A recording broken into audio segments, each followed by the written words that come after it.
Unless you're much younger than you look, right? All right. So, why do governments sign on to this? Like anything, right? International protocols, they sign on it. It looks good.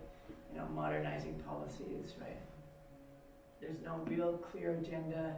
It's kind of something that we're actually making up as we go along. And this idea of inclusion. So is it, you know, these are questions. Is this idea of mainstreaming, does it mean actually a strategy of inclusion for women, for example, to be included, or is it about an outcome through a strategy of reversal, or is it more, here's the bottom one that we've been talking about, is it more transformative in terms of institutionalized practices and norms, right? That when it says reproduce these ideas, these gender biases, these kinds of.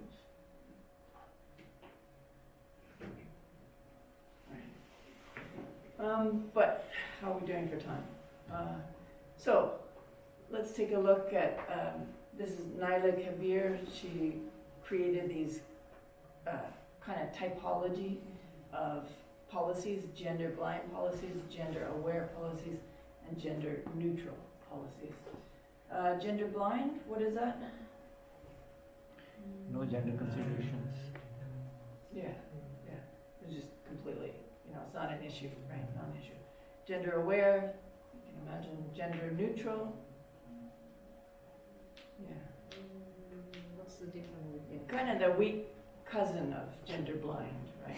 Yeah. So at a certain point they overlap, at a certain point they're, you know, they separate. Let's go through a couple of examples in that. So gender blind, right? There's no recognition of the distinction between sexes or genders. And that last phrase, it leads to a bias in favor of existing gender, right? Existing, meaning that the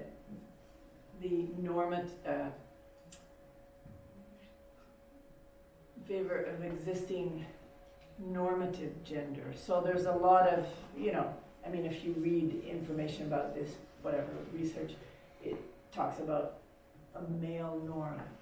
Just like if you're in North America, talk about a white or a Caucasian norm or something.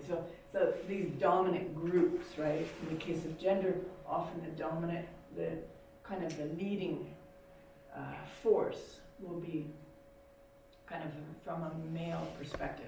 That's changing, definitely changing. So it's ignoring different roles, responsibilities, whatever, that needs of women and men. So this is tied in with equality of, you know,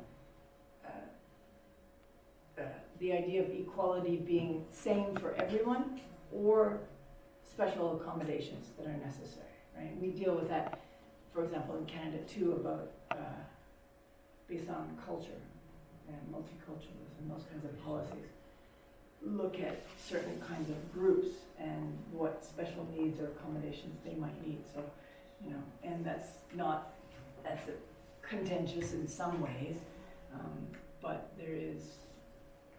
we do use that as a source of identity, and the policies are quite strong in that way. So these are gender blind. It sounds like gender neutral, right? It sounds like it would be kind of a neutral, have neutral outcomes, but